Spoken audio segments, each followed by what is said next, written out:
면역무아 안녕하세요. 네, 우리 사도행전 시작하기 전에 우리 기도로 시작하겠습니다. 성부와 성자와 성령의 이름으로 아멘. 사랑과 평화의 주님이시여 저희들의 마음 안에 시기심을 사랑으로 바꾸어 주시고 또 남을 용서하지 못하는 그러한 마음을 사랑으로 바꾸어 주십시오. 성령이여 저에게 오셔서 당신의 말씀을 제대로 전할 수 있게 하여 주시고 또 저희 마음에게 지혜를 주셔서 그 말씀을 알아들을 수 있도록 이끌어 주시옵소서. 당신이 저희들에게 하시는 말씀이 무엇인지를 우리가 깨달을 수 있도록 하여 주시고 이 사도들의 그 행적을 통해서 우리들이 과연 지금 이 시대에 무엇을 어떻게 해야 될 수 있는지를 생각할 수 있는 그러한 기회가 될 수 있도록 이끌어 주시옵소서. 이 모든 말씀 우리 주 예수 그리스도를 통하여 기도드립니다. 아멘. 성부와 성자와 성령의 이름으로 아멘. 네, 오늘은 저희가 사도행전에 대해서 공부를 하겠습니다. 사도행전은 그 말 그대로 사도들의 그 행적을 기록한 책이라는 뜻이겠죠. 근데 이 사도행전을 여러분들이 혹시 읽어보신 분들은 알겠지만은 그 사도행전의 그 12명의 그 제자들의 모든 행적이 나오는 것은 아닙니다. 거기서 가장 중심으로 될 수 있는 것은 커다랗게 우리가 두 분을 알아볼 수가 있겠는데요.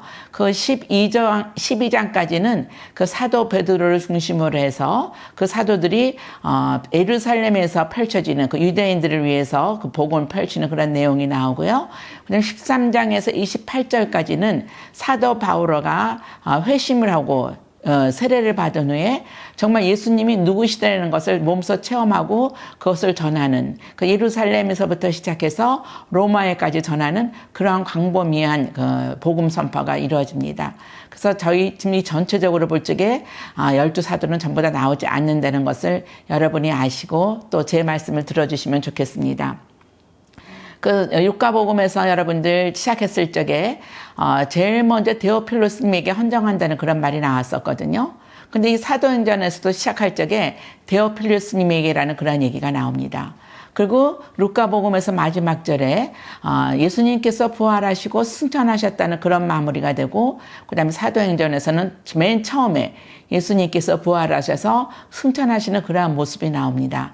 그래서 우리가 짐작컨대 이 저자는 한 사람으로 이루어진 것이라고 생각을 하고요. 이 사도행전은 저희가 95년경에 제작되었으리라고 생각을 하고 있습니다. 근데 지금 저희가 여기에서 가장 먼저 알아야 될 거는요. 그 1장 8절에 이런 말씀이 나옵니다. 성령께서 너희에게 내리시면 너희는 힘을 받아 예루살렘과 온 유다와 사마리아 그리고 땅끝에 이르기까지 나의 증인이 되어라 하는 그런 말씀을 말씀하시거든요. 이 사도들은 이 말씀을 끝까지 전하게 됩니다. 그래서 우리가 지금 처음에서부터 시작하면서 마지막 절에 읽으면서 그 사도들의 그 정교 활동을 쭉 보면서 이 말씀이 이루어질 수 있다는 것을 여러분들은 나중에 다시 한번 확인을 하면 좋겠습니다. 자, 이제 간단하게 저희가 내용으로 들어갈게요. 맨 처음에 이 사도들을 통해서 교회가 탄생이 되는 거죠. 그 전에 예수님이 승천하시기 전까지는 예수님의 시대였었습니다. 근데 이제는 사도들의 시대로 바뀌는 거예요. 교회의 시대로 바뀌는 거예요. 그러니까 우리 예수님이 부활하셔서 승천하실 적에 그 제자들이 하늘을 쳐다보고 있었었죠. 하늘을 쳐다보고 있을 적에 그 2명의 천사들이 나타나서 너희들은 왜 하늘만 쳐다보고 있느냐. 가서 이제 전하라 하는 얘기를 말씀을 하시는 거죠. 이거는 무엇을 의미하냐면 이제 예수님의 시대는 지나갔고 우리 사도들을 통해서 교회가 형성되면서 성령을 통해서 교회가 형성되는 그러한 시대가 돌아온다는 것을 얘기하기 위해서 말씀을 하십니다.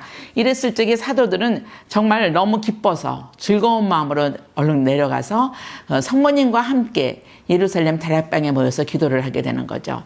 이랬을 적에 성령의 불꽃이 혀의 모형으로 나타나가지고 제자들의 그 마음을 거룩한 사랑으로 불타게 하시고 또 이렇게 모든 진리를 깨우쳐 주셔서 정말 말씀의 은혜를 기쁨으로 전할 수 있는 그러한 사도들이 될 수 있도록 이끌어 주십니다. 그랬는데 우리가 가룟 유다가 예수님을 배반해서 이제 11명의 사제가 되었었잖아요.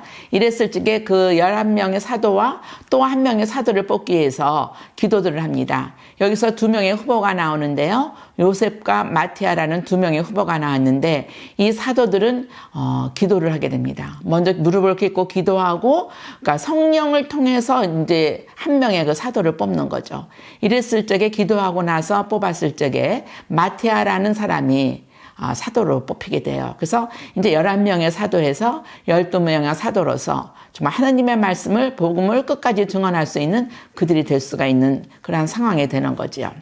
근데 사도들이 가르친다는 것은 무슨 학식적인 것을 가르치는 것이 아니라 그들이 예수님과 함께 하였을 때에 그 느꼈던 거, 예수님의 그 행적 같은 거, 그리고 그 예수님의 삶과 죽음에 대해서, 또 예수님의 부활과 또 그 승천 사건에 대한 그런 것을 가르쳐주는 그러한 증언이었습니다. 우리 베드로의 그 오순절 설교가 있는데요. 그 오순절 설교라는 것은 바로 그때 중요한 거가 함께 모여서 기도하는 거가 중요했습니다. 그 제자들이 예수님을 위해서, 예수님을 위한 게 아니죠. 베드로와 함께 기도를 하게 돼요. 이랬을 적에 성령으로 가득 차서 그 혀의 불꽃의 모양으로 모르는 사람들에게 나와서 말을 막 하게 되는 거죠. 우리가 성령 언어라고 할까, 그렇게 얘기할 수 있을까요? 그렇게 했을 적에 신기하게도 거기에 모여있던 모든 사람들이 각자 자기네 나라 말로 그 말을 듣습니다. 그렇지 그 사람들은 굉장히 당황하게 되는 거죠. 왜냐하면 그 11사도라는 사람들이 그 지식적으로 유명한 사람들이 아니잖아요. 다 어부들이었고 대부분이. 근데 어떻게 우리가 저 사람들이 각자 우리나라 말로 얘기를 해서 우리들이 그 말을 알아들을 수가 있을까 하고 생각을 하게 되는 거죠. 그래서 또 한편으로는 당혹스럽기도 하고 한편으로는 저 사람들이 술에 취했나 보다. 술에 취해서 저러고 있지 이렇게 얘기를 하게 됩니다. 이럴 적에 베드로가 일어나서 얘기를 합니다. 여러분 제 말을 들으십시오. 그러면서 지금 시간이 아침 9시입니다. 아침 9시에 저희들은 술에 취하지 않았습니다. 우리가 기도를 하고 있는데 성령이 우리에게 함께하여 주셔서 우리가 이렇게 지금 당신들에게 말을 전하고 있는 겁니다. 하고 얘기를 하게 됩니다. 그랬을 적에 그 사도 베드로가 얘기한 것 중에 그 바벨탑에 대한 얘기가 나와요. 그 구약에서 바벨탑이라는 것은 그 사람들이 모두 하느님과 같아지기 위해서 바벨탑을 높게 쌓잖아요. 그 우리가 하나님과 같아지자고 얘기를 합니다. 이랬을 적에 하느님께서는 사랑하는 마음이 있으셨기 때문에 그들을 죽이지를 않고 그 언어를 전부 다 이렇게 바꿔놓게 되죠. 그래서 그 사람들이 같은 말로 사용하던 언어들을 전부 다 이제 다른 나라 말로 듣기 때문에 각자가 다르기 때문에 바벨탑이 이제 무너지게 되는, 이제 바벨탑이 아무런 소용이 없게 됐었던 거죠. 근데 지금 여기는 이제 다시 그 하느님께서 함께해 주셔서 성령을 통해서 모든 사람들이 한 마음으로 한 말을 알아들을 수 있게끔 해주는 겁니다. 그러니까 바벨탑의 이제 그 사건이 무너지고 이제는 예수님이 성령을 통해서 함께 하여 주신다는 것을 말씀해 주시는 거죠. 그래서 성령 강림이라는 것은 하나님께서 다시 그런 새로운 당신의 백성들이 태어나게 하시고 또 새로운 하나님의 백성도 온전히 하나님께 속하기 때문에 온 세상에 복음을 전하는 그러한 시간이 된다는 것을 얘기해 주는 거죠. 그리고 베드로가 선포하고자 하는 그 마지막 핵심에는 이런 내용이 나옵니다. 하느님께서는 여러분이 십자가에 못 박아 이 예수님을 주님과 메시아로 삼으셨습니다. 여러분이 십자가에 못 박은 이 예수님을 주님과 메시아로 삼으셨습니다 하는 것을 결론을 내줍니다. 즉 예수님의 죽음과 부활은 그분께서 주님이시며 메시아이심을 다시 확인해 준다는 얘기죠. 그리고 구약의 그 요엘 예언자가 마지막 날의 표지로 얘기했던 그 성령께서 제자들에게 내려오셨다는 것을 말해 주는 겁니다. 바로 완성했다가 지금이라는 것이죠. 그래서 이게 베드로의 그 설교가 끝난 후에 한 3,000명이나 되는 많은 사람들이 회개를 하고 세례를 받았다고 합니다. 그리고 이 사람들이 세례를 받고 이렇게 하다가 보니까는 서로 이렇게 같이 어울려서 살게 되는 그런 삶을 살게 되겠죠. 그게 바로 신자들의 공동체의 삶이라고 볼 수가 있는데요. 그 신자들의 공동체의 삶이라는 것은 이렇게 나옵니다. 2장 42절에 그들은 사도들의 가르침을 받고 친교를 이루며 빵을 떼어 나누고 기도하는 일에 전념하였다 하고 얘기가 나옵니다. 바로 이 신자 공동체의 삶이라고 볼 수가 있는데 그걸 하나하나 제가 잠깐 짚어볼게요. 첫 번째 사도들의 가르침이라는 얘기가 나오는데 이 사도들은 이미 신자가 된 일을 위해서 가르치는 것을 얘기하는 거고요. 또 친교를 이룬다는 것은 신자들이 한 마음으로 기쁘게 살았다는 것이죠. 그래서 자기들의 사유 공동재산이 있었지만은 그것을 함께 모여서 재산 공유를 함께 하였다는 거예요.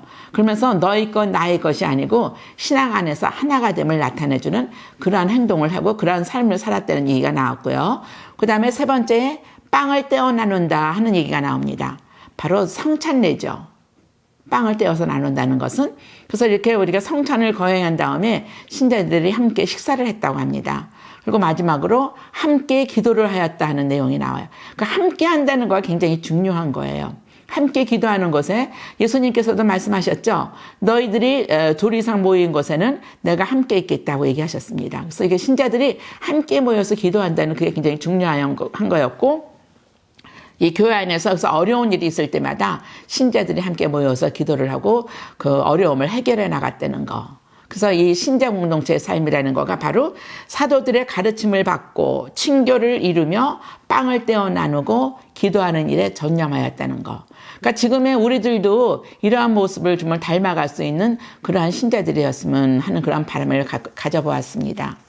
자, 그 다음에 이제 박해와 상진에 대한 그런 얘기가 나오는데요. 이렇게 신자들이 이렇게 사도들이 열심히 하다가 보니까는 굉장히 많은 제자들이 생기게 되었습니다. 신자들이 많이 늘어나게 되었죠. 그러다가 보니까는 이제 공동체의 그 삶을 살다가 보면 거기에서 또 여러 가지 문제들이 많이 발생하게 되잖아요. 그러니까 이 12제자들이 기도하는 것뿐만이 아니라 그러한 모든 일까지 해결을 하다가 보니까는 너무 시간이 없었던 거죠. 사실 이 12제자들이 하는 중요한 일은 제일 먼저가 기도였던 거죠. 그러니까 기도를 중심으로 해서 해나가야지 모든 일이 이루어지는데 기도하는 시간이 많이 없게 되니까 이들은 그들을 도와줄 수 있는 사람들을 모집하게 되었습니다. 그래서 7명의 보조자를 뽑게 됩니다. 그래서 이 7명의 보조자들을 뽑기 위해서 이들은 또 함께 기도하고 이렇게 해서 그 7명의 보조자를 뽑아서 그들에게 안수를 주고 자기들을 도와줄 수 있는 그러한 일을 하게 하는 거죠. 근데 7명의 그 보조자들 중에서 우리가 아는 분이 스테파노, 제일 최초의 순교자죠. 그 스테파노가 있었고, 그 다음에 필리포, 우리가 필리포라고도 하고 필리포스라고도 얘기를 하는데요. 그 필리포스의 그 활동도 우리가 사도행전에서 나온다고 볼 수 있습니다. 그래서 그분들을 우리가 볼 수가 있게 되었던 거죠. 그래서 이렇게 그들이 기도하면서 이 베드로와 그 사도 요한도 또 이렇게 최고위에 끌려가서 잡혀갔는데 거기서 자기네들이 죄가 있다고 하지 않고 예수님을 증언합니다. 그리고 그 사도들이 감옥에 갇혀 있다가 그 천사의 도움으로 빠져나오는 그런 것도 그 내용에 나오게 되고요. 또 가장 먼저 순교한 그 사도 스테파노에 대한 얘기도 나오는데요. 이 스테파노도 역시 그 성전과 율법을 거스른다는 그런 제목으로 붙잡히게 됩니다. 그리고 스테파노는 근데 여기에서도 역시 스테파노도 순종하지 않고 예언자들을 박해했고 또 예언자들이 오시리라고 얘기했던 그분 바로 예수님을 바로 유다인들이 박해했다는 것을 증언을 하는 거죠. 그렇게 증언을 하니까는 거기에서 모든 사람들이 그 스테파노에 대해서 굉장히 이제 미움이 생기게 되는 거죠. 그래서 죽이려고 합니다. 근데 마침 그때 스테파노는 이렇게 성령으로 이렇게 가득 차가지고 하늘을 바라보는데 하늘에 문이 열려 있고 하느님이 계시고 그 옆에 예수님이 계시는 그러한 모습을 보게 됩니다. 그래서 저게 이 성령에 취해서 이 스테파노는 얘기하는 거죠. 하늘의 문이 열려 있고 거기 예수님이 서 계신다는 그런 얘기를 하니까 이 유다인들은 너무 화가 나가지고 이 스테파노를 성 밖으로 끄집어내어서 거기서 돌로 쳐서 죽이게 됩니다.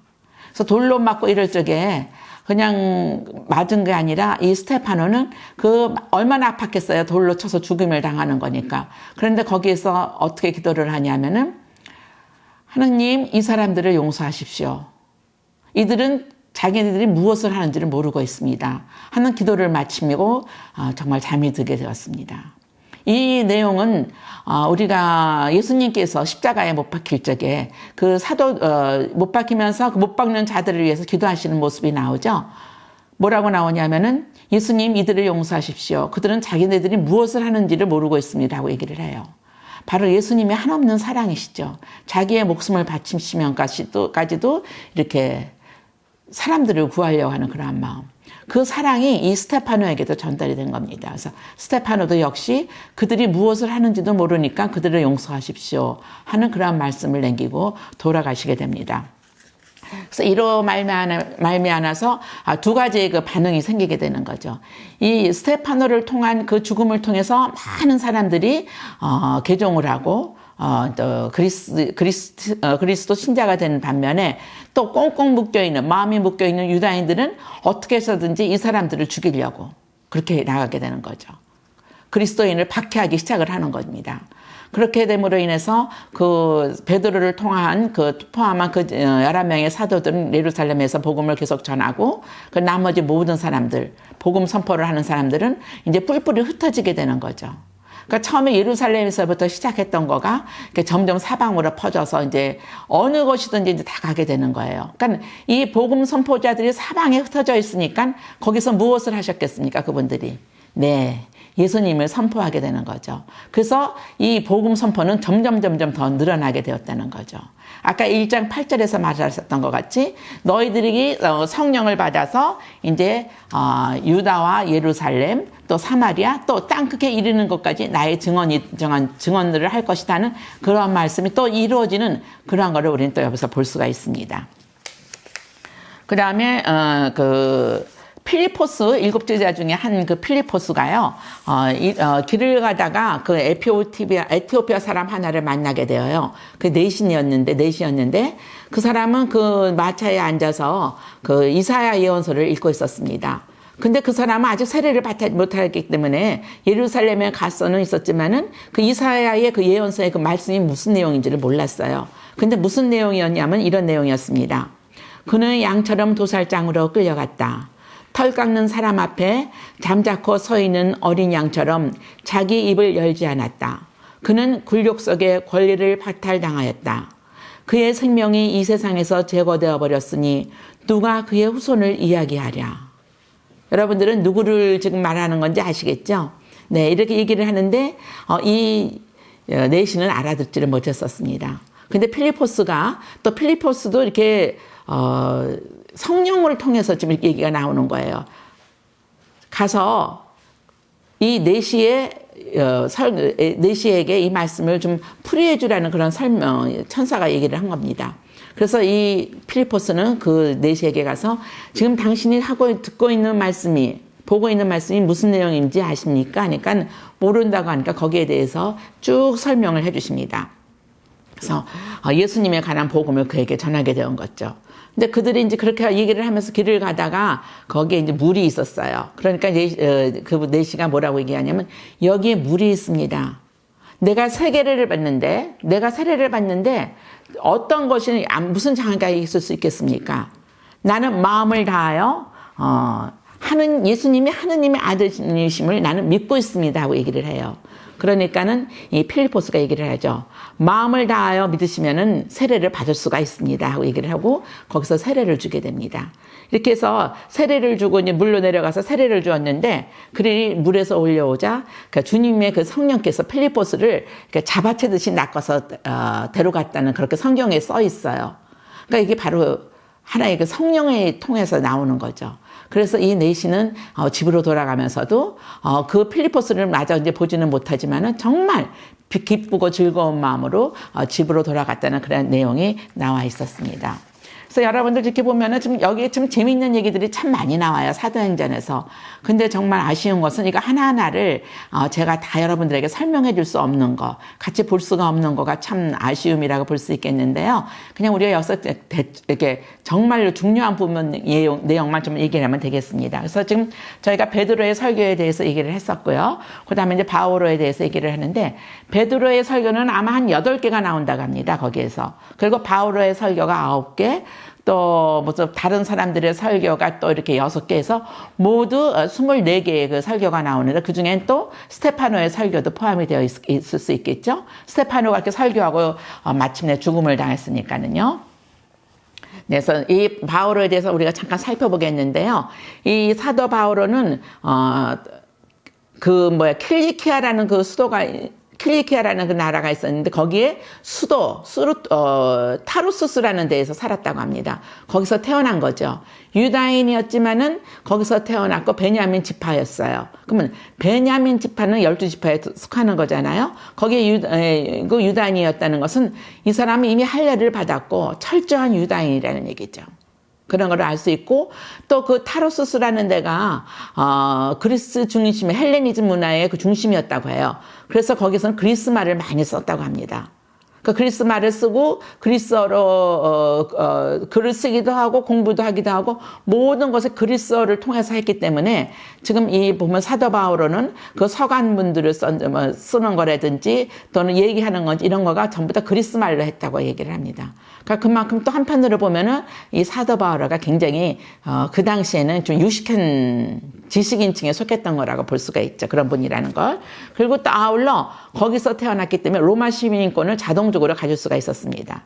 그래서 결국 이 로마 시민권이 있었기 때문에 재판을 받기 위해서 이 사도 바오로는 황제께 항소를 하면서 로마까지 가게 되는 거죠. 그래서 로마까지 가는 그 과정에서 또 다시 예수님에 대한 복음을 선포하는, 계속 복음 선포를 하면서 이렇게 가는 그러한 역할이 나온다고 볼 수 있겠습니다. 그리고 근데 그 사실 여러분들 그 사도 바오로가 맨 처음에 사울이라고 했었죠. 그 사울이라는 건 아마 그 유다인들 말로 사울인가 봐요. 근데 나중에 이제 완전히 회심을 하고 이렇게 돌아섰을 적에는 이제 바오로라는 이름으로 우리가 얘기를 하게 됩니다. 그래서 이 사도 바오로는요, 그 스테파노 순교하면서부터 사도 바오로의 이름이 나옵니다. 그 스테파노가 돌로 맞아 순교할 적에 그 돌로 치는 사람들이 그 자기의 겉옷을 흥분해가지고 이제 겉옷을 막 하는데 그 겉옷을 벗어서 누구한테 주냐면은 이 사도 바오로에게 주는 거죠. 그때는 사도 바오로가 아니고 사울이었겠죠. 그 사울은 아주 굉장한 유다인이었고 정말 철저한 유다인이었고 그리스도인들을 굉장히 미워하는, 예수님을 믿지 않는 그런 사람이었습니다. 그래서 이들은 그리스도 신자들을 굉장히 박해하면서 앞장서서 가는 아주 굉장히 다혈적인 그러한 사람이었다고 볼 수 있겠죠. 그래서 정말로 앞으로 이제 그리스도인들을 더 잡기 위해서 임명장이라 그럴까요? 위임장이라 그럴까요? 그걸 받아가지고 이제 그 사람들을 찾는 족적 잡아서 색출해가지고 이제 끌고 오려고 그러한 역할을 맡고 이제 내려가게 됩니다. 근데 이 사도 바오로가 다마스쿠스로 가는 도중에 갑자기 예수님의 목소리를 통해서 예수님을 체험하게 돼요. 그러면서 이제 완전히 변화가 되는데 그 내용은 어떤 내용이냐면은 사울이 이제 길을 가면서 아직 굉장히 살기를 품고 내뿜고 갔겠죠. 가다가 다마스쿠스에서 그래서 이제 해당들의 이제 서한을 보내러 가는 거예요. 왜냐하면 그리스도인들을 다 잡아가자 하는 것 이제 서한을 보내는 건데 그들을 이제 끌고 가려고 그러는데 다마스쿠스에 이르렀을 적에 사울아 사울아 왜 나를 박해하느냐 하는 소리가 들렸습니다. 사울은 주님이 누구십니까? 하고 묻죠. 그랬을 적에 뭐라고 얘기하냐면은 나는 내가 박해하는 예수다. 이제 일어나 성안으로 들어가거라. 내가 해야 할 일을 누가 일러줄 것이다. 라고 예수님께서 말씀하십니다. 그러니까 나는 너가 박해하는 예수다. 그러니까 너가 나를 박해하러 갔는데 이제 어떻게 하냐면 성안으로 들어가서 그들을 잡는 것이 아니라 네가 앞으로 무슨 일을 해야 될지를 누군가가 너에게 가르쳐 줄 것이다. 너는 그의 말을 따라라 하고 예수님께서 말씀해 주시는 겁니다. 근데 사람들은 아무도 볼 수 없어요. 소리는 들었지만은 그런 얘기를 누군지를 볼 수가 없었습니다. 그런데 그 후에 이 사도 바오로는 이제 눈을 멀게 되죠. 그 눈을 멀고 이제 같이 있던 사람의 손을 잡고 이제 다마스쿠스로 내려갔는데 사흘 동안 보지도 못하고 먹지도 않았대요. 그런 상태로 있는데 그 하나니아스라는 그런 제자가 있었습니다. 하나니아스는 예수님의 제자였어요. 근데 이 예수님이 환시 중에 그 예수님께서 이제 하나니아스에게 나타나는 거죠. 그래서 하나니아스야 하고 그를 부르고 네 주님하고 그가 대답하자 어떻게 얘기하냐면 일어나서 유다의 집에 있는 사울이라는 타로스스 사람을 찾아라. 지금은 기도하고 있을 것이다. 그는 환시 중에 하나니아스라는 사람이 들어와 자기에게 안수하여 다시 볼 수 있게 하는 것을 보고 있을 것이다 하고 얘기를 합니다. 그러니까 하나니아스가 예수님에게 그렇게 얘기를 하죠. 그는 예수님 이름을 부르는 사람이면 무조건 잡아서 결박해서 지금 끌고 가려는 그런 사람인데 그런 사람한테 가서 제가 어떻게 그런 얘기를 합니까? 이렇게 이러니까 예수님께서 뭐라고 말씀하셨냐면은 주님께서 그에게 이르셨다. 가거라. 그는 다른 민족들과 임금들과 이스라엘 자손들에게 내 이름을 알리도록 내가 선택한 그릇이다. 나는 그가 내 이름을 위하여 얼마나 많은 고난을 받아야 하는지 그에게 보여주겠다. 저는 이 말을 들으면서 이렇게 소름이 좀 끼쳤어요. 뭐라고 했냐면은 나는 그가 내 이름을 위하여 얼마나 많은 고난을 받아야 하는지 그에게 보여주고, 또 그는 다른 민족들과 임금들과 이스라엘 자손들에게 내 이름을 알리도록 내가 선택한 그릇이다. 이미 예수님께서는 바오로를 이렇게 선택했다는 얘기잖아요. 그래서 이거는 근데 조금 얘기가 그렇게 될지 모르지만 우리들도 예수님께서 우리를 이미 선택하신 거예요. 선택하셨기 때문에 우리가 지금 이렇게 제자들이 될 수 있었던 거고, 우리가 이렇게 함께 이렇게 나눌 수 있는 것인가 아닌가 생각을 하면서 좀 이렇게 뭐랄까 이렇게 저한테 약간 이렇게 소름이 끼치면서 그러니까 나쁜 소름이 아니라 정말 좋은 기쁨의 그런 마음이 들었었습니다. 그러자 이제 하나니아스는 길을 나서 가지고 사울에게 가서 안수를 합니다. 안수를 하면서 뭐라고 하냐면은 사울 형제, 당신이 다시 보고 성령으로 충만해지도록 주님께서 곧 당신이 이리 오는 길에 나타나신 예수님께서 나를 보내셨습니다 하고 안수를 해줍니다. 그러자 그 사울의 눈에서는 비늘 같은 것이 떨어지면서 다시 눈을 보게 되는 거죠. 그랬을 적에 여기서 세례를 받게 됩니다. 그리고 다마스쿠스에서 있으면서 이제는 곧바로 회당으로 가서 그 그리스도인들을 잡는 것이 아니라 정말 예수님을 선포하는 그러한 사도 바오로가 되는 겁니다. 그러니까는 또 여기서도 두 가지의 반응이 나오는 거예요. 그 유다인들은 이 사도 바오로가 그 예수님을 믿는 그리스도인들을 잡으러 올 것이라고 생각했는데 엉뚱하게 여기 와서 예수님을 선포를 하고 있으니까 정말 당황하고 당혹스러웠겠죠. 또 이쪽 정말 그리스도인을 믿는 사람들은 저 사람이 여태까지는 계속 우리들을 박해하는 사람이고 우리를 잡으러 온 사람이었다는 그런 얘기를 들었는데 저 사람이 왜 저러지? 또 당황스러운 거예요. 이런 상황이 있었는데 그냥 그 자리에서만 있었던 거 아니라 그러니까 몇 날 며칠을 아마 그랬나 보죠. 장시간을 이렇게 하다가 보니까는 이제 알게 된 거예요. 그래서 유다인들은 이 사도 바울을 잡으려고 하게 되는 거고, 또 다른 사람들은 이쪽 그리스도인들이나 또는 예수님을 위해서 알기 위해서 왔던 사람들은 그 사도 바울의 말을 듣고 또 회개하고 또 세례를 받게 되는 그러한 얘기가 나오게 되는 거죠. 그래서 이 사도 바오로를 죽이기 위해서 이 유다인들은 공모를 하게 되는데 그거를 제자들이 알게 된 거예요. 그래서 제자들은 정말 성문 바깥으로 이 사도 바오로를 내보내기 위해서 그 큰 바구니에다가 이렇게 해서 성문 밖으로 내보내는 그러한 일도 역사를 하게 됩니다. 그리고 보면은요, 사도 바오로는 앞으로도 계속 또 얘기가 나오지만 굉장히 현명해요. 지혜롭고. 또 많이 배웠다고 아까 얘기했었잖아요. 그래서 그런 현명함과 지혜함이 그 예수님의 믿음과 곁들여져서 많은 어려움에 처하면서도 그곳을 잘 빠져나가게 됩니다. 네, 이번에는 그래서 이제 바오로가 회심을 하고 이제 그리스도 신자가 되고 예수님을 선포하는 그런 과정에서 정말로 아까 얘기했듯이 뭐라고 그러셨냐면은 나는 다른 민족들과 임금들과 이스라엘 자손들에게 내 이름을 알리도록 내가 선택한 그릇이다라고 얘기를 했거든요. 그것을 하기 위해서 이제 여행을 떠나게 됩니다. 우리가 선교 여행이라고 말하죠. 그래서 모두 3차의 선교 여행이 있습니다. 그래서 3차의 선교 여행을 이제 우리가 보게 되는데 맨 처음에 바르나바와 사울이 함께 이렇게 나오게 돼요. 그래서 바르나바하고 이제 사울이 이제 여행을 떠나게 되는데 어디부터 중심이냐면 안티오키아를 중심으로부터 시작을 하게 됩니다. 안티오키아에서 우리가 그리스도인의 그 공동체가 생겼었죠. 그래서 우리가 그리스도인이라는 그런 이름을 처음 부른 곳이 이 안티오키아의 공동체입니다. 그래서 거기서부터 이제 출발을 해가지고 이제 계속 이제 선교 여행을 따르게 되는데, 제가 그냥 이렇게 말만 하면 여러분들이 그냥 아무런 그런 걸 못 느끼실 것 같아서 지도를 마련했습니다. 그래서 지도를 마련해서 지도의 그 지명을 하나하나 보면서 여러분들에게 설명을 하겠습니다. 자, 제일 먼저요. 이제 안티오키아의 그 교회를 선교의 기점으로 찾아서 이제 키프로스 섬으로 가서 거기서 하느님의 말씀을 전하게 됩니다.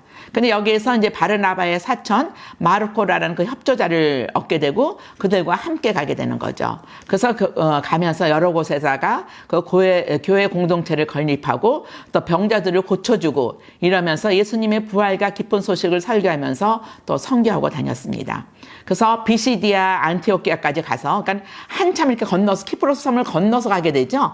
그 안티오키아를 거쳐서 이고니온, 리스트라, 데르베에서 복음을 전합니다.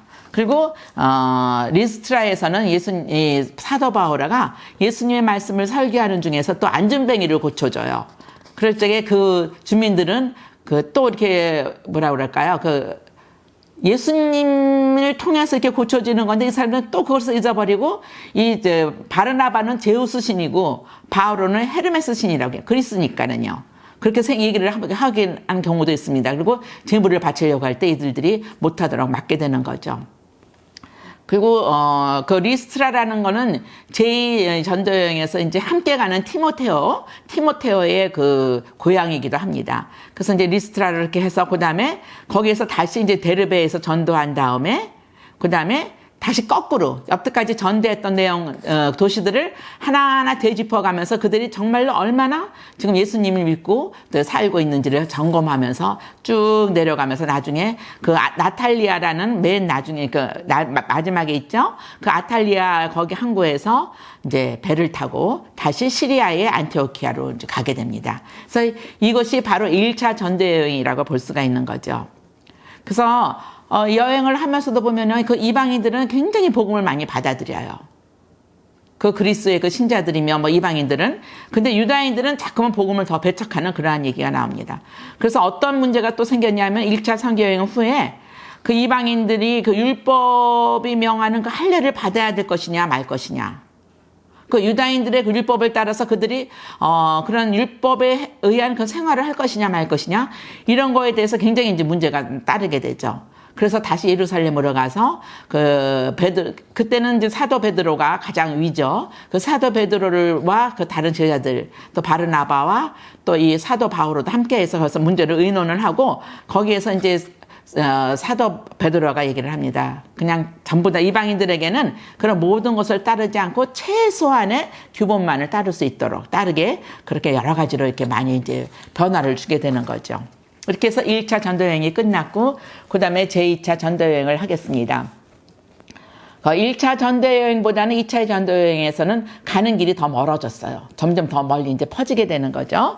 그래서 이제 좀 아쉽게도 여기에서 2차 선교여행 때는 바오로와 바르나바가 헤어지게 되는 거예요. 왜냐하면은 그 마르코라는 그 1차 선교여행 때 같이 갔다 그랬잖아요. 그 바르나바의 조카. 근데 바르나바가 끝까지 함께 하지를 않았었거든요. 그냥 중간에 예루살렘으로 돌아가 버리게 돼요. 그러니까 바르나바는 자기의 친척이니까 데려가려고 하는 거고 바오로는 거절을 하는 겁니다. 그렇게 끈기가 아마 그런 내용이었을 것 같아요. 끈기가 없이 어떻게 이렇게 험난한 그 복음 선포를 하러 함께 갈 수가 있겠느냐. 나는 절대 같이 갈 수가 없다. 그래서 그게 나중에 정말 언성이 높고 커지게 되면서 바르나바는 마르코와 함께 가게 되는 거였고 또 바오로는 그 실라스와 티모데오와 함께 2차 선교여행을 떠나게 됩니다. 그래서 이게 선교를 하다가요 여기서 계시를 받게 되는 거예요. 마케도니아로 떠나라 하는 그 계시를 받고 마케도니아로 가서 거기에서 필리피, 테살로니카, 베레아 교회를 거쳐서 또 밑에 그 남부 지역 아카이아에 있는 그 코린토 교회를 창설하게 됩니다. 그래서 이게 바로 뭐가 의의가 있냐면은 바로 2차 선교 여행에서 이제는 유럽까지도 복음 선포가 된다는 거. 그게 중요하다는 것을 우리가 알 수 있는 거죠. 그래서 필리피에서는요, 그 여정을 통해서 그 저물치게 해서 돈을 받던 그 주인이 그 돈을 받지를 못하게 되니까는 이제 화가 나가지고 이 바오로랑을 이제 고소를 해서 감옥에 갇히는 그런 경우도 있었습니다. 그리고 또 베레아라는 거기에서는 성성부를 정말 열심히 하는 그런 유다인들이 있었기 때문에 그들에게서도 힘을 받기도 했었고요. 그리고 당시 그다음에 가다가 칼라디아 지방에서 병을 얻게 돼요, 바오로가. 그래서 그 병을 얻어서 거기에서 머무르면서 거기에 있는 그 민족들에게 또 복음을 전하게 되는 거죠. 그러니까 어디들 가더라도 이렇게 교회를 창립하고 그렇게 가는 그런 바오로였습니다. 그래서 필리피 교회야말로요, 정말로 바오로가 구라파 유럽 쪽에 세운 첫 번째 교회였고, 이 필리피 교회에서만이 이 바오로가 그런 생계나 뭐 전도를 위한 그런 거를 물신양면으로 받았다고 합니다. 워낙 이 사도들은 절대 그런 걸 안 받았어요. 자기네 스스로 돈을 벌어서, 일을 해서 돈을 벌어서 이렇게 했었는데, 그걸 받았다고 합니다. 정말 유일무이한 그런 교회였다고 이렇게 얘기를 하게 됩니다. 그래서 필리피를 떠나서 또 그 다음에 어디로 가냐면 암피폴리스라 아폴로니아를 거쳐서 그 다음에 테살로니카로 가서 전도를 하고, 그렇게 하는데 그 베레아 마을에서 전도를 하다가 다시 유다인들이 또 회방하는 바람에 다시 거기 있을 수가 없었던 거죠. 그래서 이 실라스와 티모테오만을 거기다가 남겨놓고 이 사도 바오로는 다시 교회를 코린도로 가서 거기에서 18개월 동안 머물면서 거기서 고린도 교회를 건설하게 됩니다. 그리고 다시 맨 처음에 시작했던 안티오키아로 다시 오게 되는 거죠. 그래서 이렇게 해서 2차 선교 여행이 끝났습니다. 네, 다음은 제 3차 선교 여행에 대해서 이제 말씀드리겠습니다. 이 바오로는요, 제2차 전도 여행 때 설립했던 그 갈라디아 지방의 교회들을 또 다 돌보게 되는 거죠. 그러니까 그냥 복음만 전파해서 교회 공동체가 생겼다고 해서 되는 건 아니죠. 거기에서 정말 그 사람들이 정말로 이들이 예수님을 믿고 바르게 생활을 하고 있는지를 매번 이렇게 가서 점검을 해줘야 되는데, 그게 간다는 거가 육로와 배를 통해서 하는 거기 때문에 굉장히 어려웠을 거예요. 그런데 정말로 그 예수님을 사랑하고 예수님에 대한 그 체험이 있기 때문에 이 사도 바오로는 굽히지 않고 굳세게 이렇게 열정적으로 다니지 않았을까 생각을 하고, 저는 그래서 개인적으로 사도 바오로를 참 좋아합니다. 제 이름도 그래서 사도 바오로의 그 여성 명사로 해서 바울라라고 됐는데, 알지도 못하고 했었었죠. 그래서 지금 와서 보면은 바로 이런 모든 거에 그 연관이 함께 연결되는 것이 아닌가, 주님께서 이렇게 해주신 것이 아닌가 생각을 해보았습니다. 네, 여담입니다.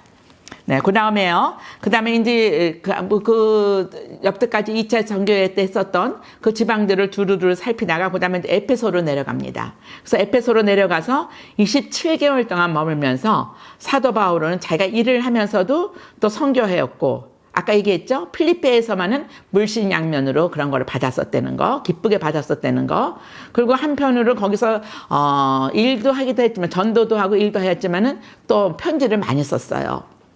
그래서 많은 편지들을 썼는데, 거기에서 이렇게 로마 교우들에게 이렇게 편지를 이렇게 총정리해서 얘기를 쭉 씁니다. 그래서 그게 지금 로마서로 얘기가 된다고 합니다. 그래서 로마서는 바로 그래서 그러한 상황에서 코린토에서 머물면서 또 에페소를 떠나서 이렇게 있으면서 또 코린토에서 이렇게 기다리면서 썼다는 그런 얘기가 나오고 있습니다. 그 고린도 교회에서 로마서를 집필한 다음에 필리피로 가서 거기서 다시 과울조를 보내고, 또 에페소 남쪽으로 가가지고 거기에서 밀레토스, 남쪽에 자리 잡은 그 항구인 밀레토스를 통해서 그 다음에 티로로 갔다가 또 이스라엘의 북부 항구인 그 프롤레마이스, 또 이스라엘 총독부가 위치한 그 카이사랴를 거쳐서 예루살렘으로 올라갑니다. 그래서 예루살렘에서 체포된 바오로는 그 유다인과 로마 총독 앞에서 자신을 변호하고 로마로 호송됩니다. 그러니까 나는 너희들에게 이렇게 받을 수가 없다. 나는 가야 된다. 어디로 간다? 네, 로마로 가서 로마 황제에게 난 상소를 받겠다, 이런 얘기죠. 그럼 갑니다. 사실은 여기서 그냥 풀려날 수도 있었던 거예요. 죄만 용서받고. 근데 여기서 그 시민권이 있다는 것을 강조를 하면서 올라가는 거죠. 이것도 다 하느님의 뜻이 아닌가 생각합니다. 로마까지 가서 거기서 이제 머무르면서 또 전하게 하는 그런 게 아닌가 생각을 해보고, 정말 항상 이렇게 사도 바오로는 예루살렘에서 체포돼가지고 또 로마로 호송되어 있는 동안에 그 자기 집에 있었을 거 아니에요. 거기 2년 동안 있으면서 거기에서도 또 찾아오는 사람들에게 예수님을 전하고 계속 복음 전파자로서의 그 활동을 그치지 않았다고 합니다. 그래서 바오로의 그 사도의 선교 여행은 아까 제가 말씀드렸지만 언제나 그 고난과 위험이 있고 또 생명의 위협까지도 늘 동반되었는데, 그때마다 그 현명한 그 지혜와 또 가장 중요한 예수님께서 함께하여 주시면서 그렇게 벗어날 수가 있었는데요. 이 사도 바울은 이렇게 항상 생각을 했대요. 십자가에 못 박혀 죽은 예수님께서 부활하셨으며 우리의 주님이시다. 그러니까 십자가에 못 박히신 예수님께서 부활하시고 우리의 주님이시니까 내가 여기서 죽는다 하더라도 나는 아무런 걱정이 없다 하는 그런 얘기죠. 그런 기쁜 소식을 항상 힘차게 전하는 그런 사도 바울이었다고 합니다. 이렇게 해서 세 차례에 걸친 선교 여행 때마다 바오로 사도는 이렇게 모든 것을 이렇게 선교를 하면서 많은 신자들을 만들어줬죠. 그걸 우리가 알아볼 수가 있겠습니다. 네, 다음에 이렇게 사도 바오로는요, 그 지식이 해박했고 또 이스라엘의 역사를 요약하면서 또 바오로 사도의 그 교리 교육이 어떻게 그렇게 뭐라 그래야 되나요? 지금 그 디아스포라라고 해가지고 우리 같이 이민되는 사람들 있죠. 이민 온 사람들, 그런 사람들을 통해서 이제 얘기를 하게 되는 거예요. 그러니까 그 사람들은 지금 우리 미국에 이민 온 사람들, 우리 1대는 한국말을 다 알지만 2대, 3대에 거쳐서 가다 보면 한국말을 다 모르고 영어만 알게 되잖아요. 근데 사도 바오로는 그리스도를 알 수 하기 때문에 거기서 그런 것 복음을 전파를 할 수가 있었다는 거예요. 그래서 어떤 걸 복음했냐, 전했냐? 예수 그리스도가 그리스도이고 메시아이심을 정말 열정으로 복음을 전한 거죠. 왜? 자기가 체험을 했기 때문에. 그 다마스쿠스에서 아까 체험을 했었잖아요. 그러니까 더 열심히 전할 수 있는 그런 사도 바오로가 될 수가 있었습니다. 그래서 바오로 사도는요, 이렇게 정말 어디에서나 항상 예수님을 선교하면서 그 뭐라 그래야 되나요? 그 예수님의 그 말씀, 예수님을 곳곳에 뿌리면서 씨앗을 뿌리면서 결실을 맺어가는 그러한 역할을 했다고 볼 수가 있겠죠. 자, 이제 얼마 안 남았습니다. 조금 지루하셨나요? 네, 얼마 안 남았습니다. 네, 근데 다른 민족들에게 그 선교를 한다는 방법은 참 어려웠을 것이라고 생각을 해요.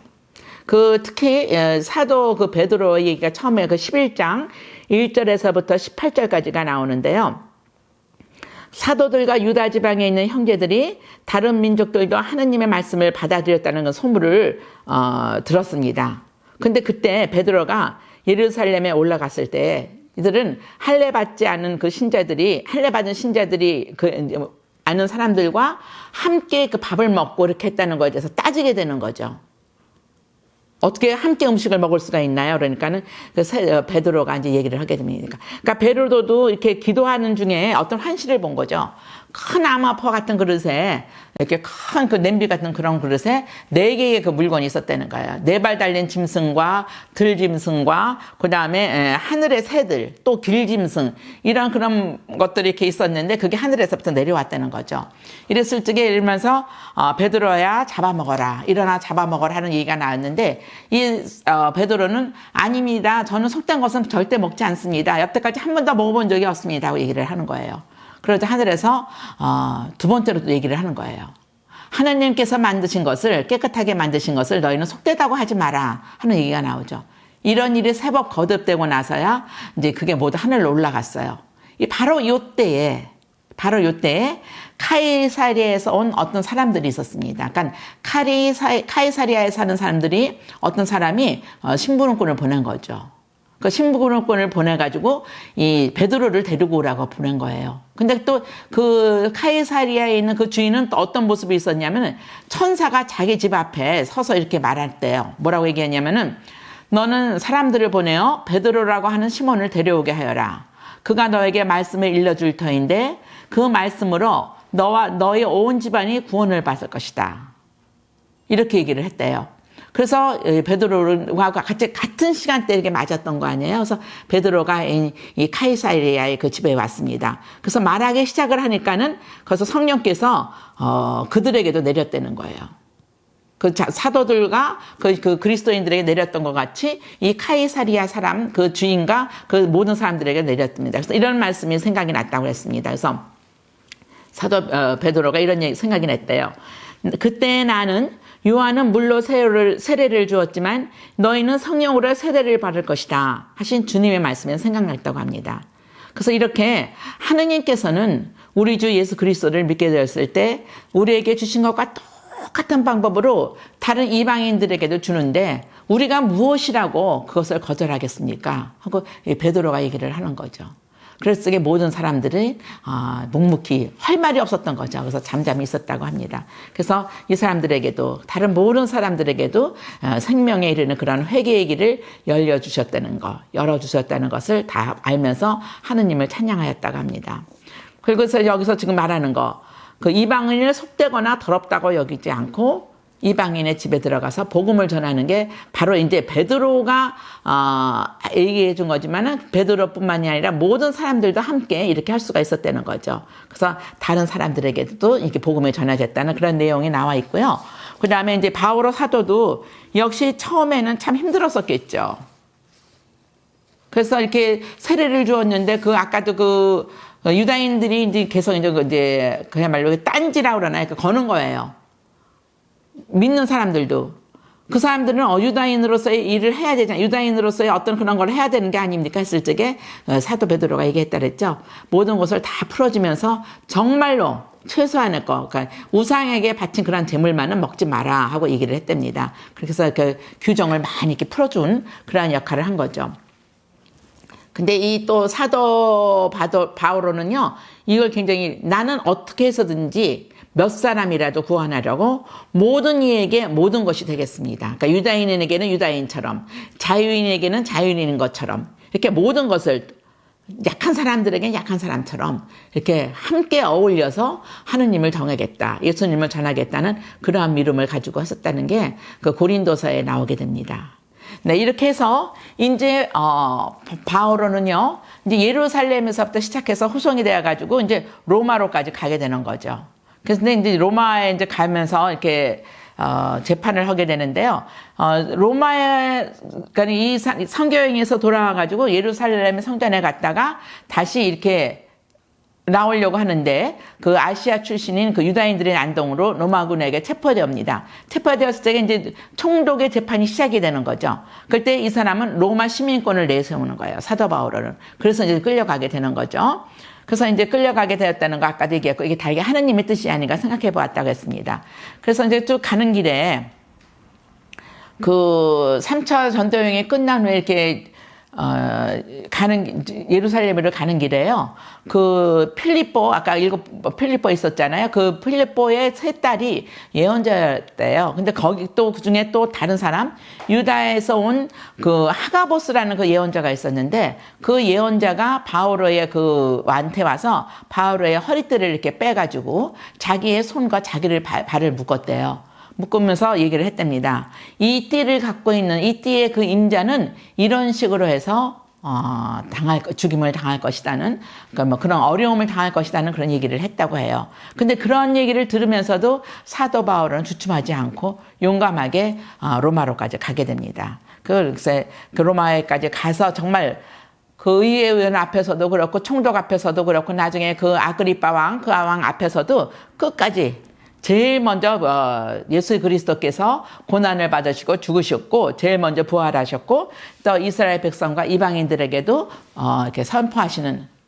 구원해 주시는 분이시라는 것을 또 그 사람들 앞에서조차까지 그 어른들 앞에서 그 고급 그 직위에 있는 사람들 앞에서도 또 얘기를 합니다. 이랬을 적에 여기에 그 펠리스 총독이 이 사람들이 당신은 내 앞에서 나를 전도하는 거냐고 이렇게 물을 정도로 얘기를 했다고 하는 그런 내용도 성경에 나와 있습니다.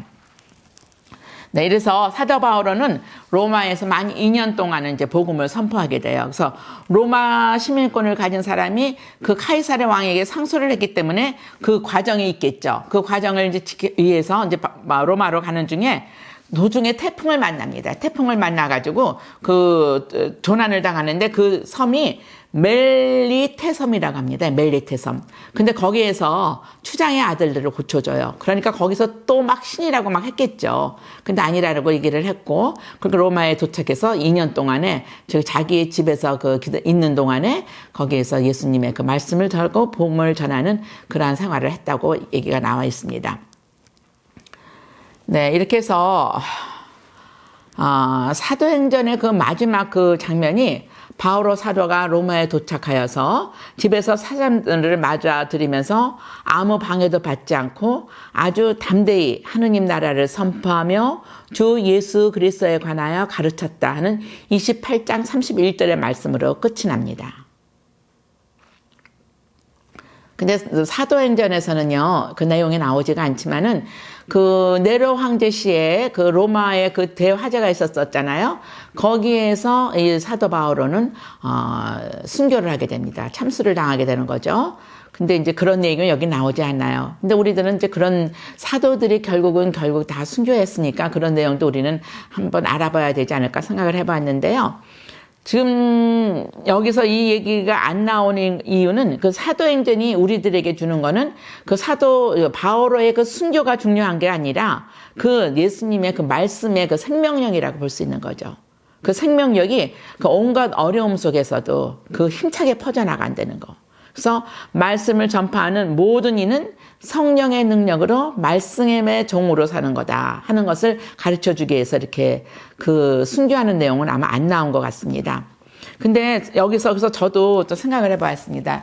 이렇게 초대교회에서는 그 순교자들, 그 사람들 정말로 예수님을 체험하고 그 제자들에 의해서 선포가 되었고 또 그러면서 그리스도 신자들이 많이 나타나고 이러면서 복음을 선포하게 되는데 지금 역시 또 우리도 마찬가지죠. 네, 우리들도 역시 우리나라에 처음으로 이렇게 들어올 적에 우리의 그 수교자들을 통해서 믿음이 전파가 되었잖아요. 네, 그런데 지금 과연 우리들은 그런 굳은 믿음이 있는 그분들을 통해서 알게 된 우리 예수님을 얼마큼 여러분들은 믿고 계시고 얼만큼 전파하고 있는지, 네, 저 자신도 또 반성하는 그런 내용이고요.